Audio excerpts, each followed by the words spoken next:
Bon matin! Deuxième capsule déjà qui m'a été inspirée de la revue Naître et Grandir. Ces revues qui sont géniales, puis elles sont disponibles un peu partout au Québec, gratuites en plus. L'article qui a attiré mon attention, c'est la dernière page. Il refuse d'aller à la garderie. J'ai eu moi-même un service de garde pendant beaucoup d'années et puis souvent les parents arrivaient chez moi dépassés parce que l'enfant ne voulait pas venir. Donc, je l'ai vécu, je sais c'est quoi. Bref, il y a plusieurs points que la personne Marie-Josée Morin apporte dans son article. Comme le premier point, depuis quand refuse-t-il aller à la garderie? C'est une question qu'on peut se demander. Depuis quand? Qu'est-ce qui s'est passé? Est-ce que ça fait des années? Est-ce que ça fait des jours, des semaines ou c'est juste comme juste un matin, c'est nouveau? On peut se demander aussi, y a-t-il eu un changement au service de garde? Ça, c'est vrai.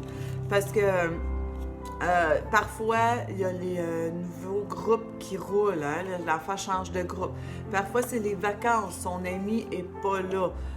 Parfois, c'est juste un changement de...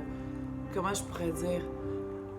Changement de la salle de jeu. Tu sais, les jeux ont changé de place, puis parfois les enfants, ils n'aiment pas ça.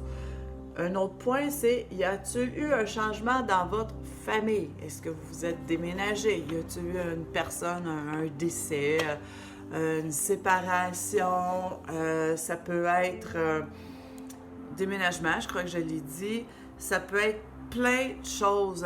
Son petit frère qui vient d'arriver, une nouvelle petite sœur, il préfère être avec son frère ou sa sœur. Puis, l'article arrête là.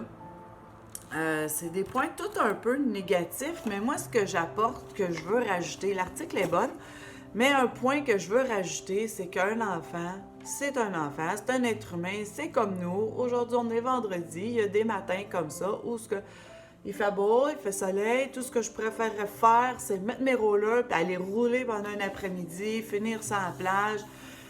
Mais le devoir amène, on doit aller travailler.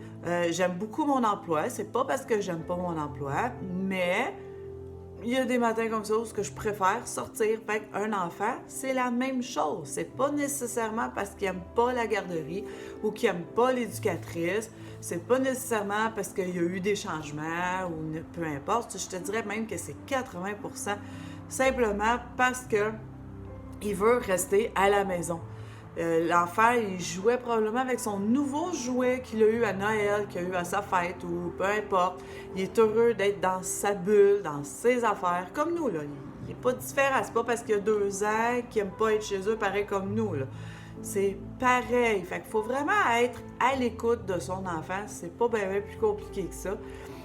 Puis, préparer son enfant au départ le matin. En fait, il a le droit de jouer avec ses jouets, il a le droit de faire ses choses. Puis, mettez un timer. Bon, ben dans 10 minutes, ça va être le temps d'aller à la garderie. Vous pouvez lui promettre une activité à faire à la fin, au retour de la garderie. Le jouet avec lequel il jouait, vous pouvez le mettre dans un panier, de dire, OK, ça, c'est le jouet qu'on réserve quand tu vas revenir, il va t'attendre. Un panier sur le bord de la porte, c'est marqué « Jouet en attente ». Ça, là, c'est génial. Les enfants disent « OK, je mets ça là. Quand je vais revenir, je vais le prendre tout de suite. Si c'est un jeu, ça sera le jeu. Laissez le jeu comme qu'il est. Et puis, quand il va revenir, il va être content de revenir dans sa bulle. Mais il faut lui promettre et tenir sa promesse. Ça, c'est très important. Donc, c'est un peu ce que je voulais apporter, juste pour que vous soyez très à l'écoute de vos enfants. Mais les questions qu'il y a dans l'article sont bonnes aussi. Il ne faut pas les mettre de côté. C'est possible aussi que l'éducatrice ait eu un comportement désagréable la journée d'avant puis que l'enfant n'a pas aimé. Ça se peut que l'enfant ait été réprimandé la journée d'avant parce qu'il y a eu un mauvais comportement, peu importe, c'est pas grave, c'est un enfant, ça arrive. Puis il n'a pas aimé se faire réprimander, puis le lendemain, il pense qu'il va se faire encore réprimander, mais non. Fait que des fois, c'est juste un petit détail, mais restez à l'écoute quand même. Je dis 80% c'est ça, mais il reste quand même le 20% que ça peut être autre chose.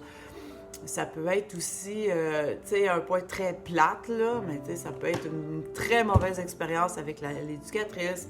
ou le conjoint l'éducateur, ou les enfants l'éducateur. Tu sais, faut pas fermer l'œil, faut pas se mettre la tête dans le sable, mais il faut écouter son enfant, parler avec lui, observer les comportements qu'il a. Souvent, il peut avoir peur, les comportements mauvais qu'il y a eu au service de garde, il peut les répéter à la maison. S'il y a des comportements bizarres qu'il fait, soyez à l'écoute.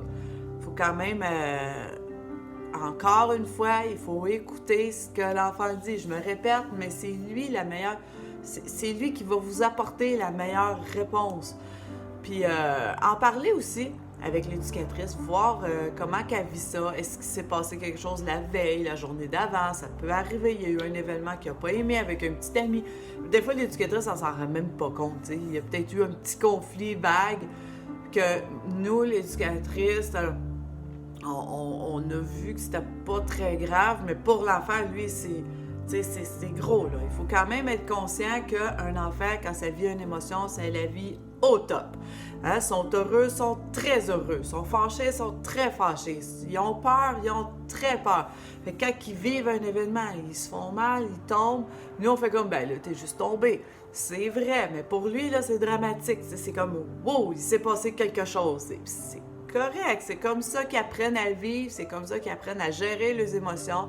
C'est comme ça qu'ils apprennent à se découvrir eux-mêmes. Bref, là, je commence à sortir du sujet, mais ouvrez l'œil, ouvrez vos oreilles, observez, parlez avec eux. C'est sûr que de les bourrer de questions, des fois, ils s'en rappellent même pas eux-mêmes. Ils se rappellent juste qu'il y a quelque chose qu'ils veulent pas revivre. C'est tout. Mais parlez. Parlez autour. Vous pouvez même rester un peu avec l'enfant à la garderie, arriver un peu plus tôt, arriver avec lui, puis voir à l'intégrer dans la salle de jeu. C'est pas tous les éducatrices qui veulent, mais moi, ça me dérangeait pas. Pour que l'enfant il se sente bien. Demande à l'éducatrice de vous envoyer une photo après. Tu sais, des fois, la plupart du temps, ils font une crise à la porte, puis un coup que la porte est fermée, puis le parent dans l'auto est parti, c'est fini, il n'y a plus de crise, il n'y a plus rien. Donc, des fois, ça peut vous encourager que l'éducateur ou l'éducatrice vous envoie une photo par Messenger ou tout simplement par texte, que ça reste tout en privé, jamais, jamais en public. Juste pour vous consoler, pour vous dire, bon, finalement, tout va bien, puis vous allez passer une belle journée, puis votre enfant aussi. Et puis, toujours partir de la garderie avec un petit « je t'aime ». Moi, je trouve ça comme important, un bisou, « je t'aime », bonne journée, même s'il est en crise. Un bisou, « je t'aime », bonne journée. Puis, allez travailler, votre enfant va passer une excellente journée. Si vous partez anxieux, votre enfant va savoir que vous êtes anxieux, il va le ressentir et risque de passer une journée dans l'anxiété. Tu sais, c'est pas génial pour nous non plus et ni pour lui. On préfère une belle journée. Donc, bonne journée, un bisou. Oui, ça se peut qu'il soit en crise, mais dites-vous que 3/4 du temps, la porte est fermée, la crise est finie. Là. Il vous regarde partir, fait des babayes, débarque de la chaise, il retourne de bord, puis il s'en aille jouer. C'est comme ça. Fait que sur ce, à la prochaine, j'ai pas sorti mon prochain sujet, donc à suivre, ça va attirer votre attention. Puis si vous avez d'autres sujets encore, écrivez-moi. Vous allez sur ma page Facebook, vous pouvez m'écrire via YouTube, puis je vais essayer de vous répondre le plus tôt possible. Donc, bon vendredi, à la prochaine!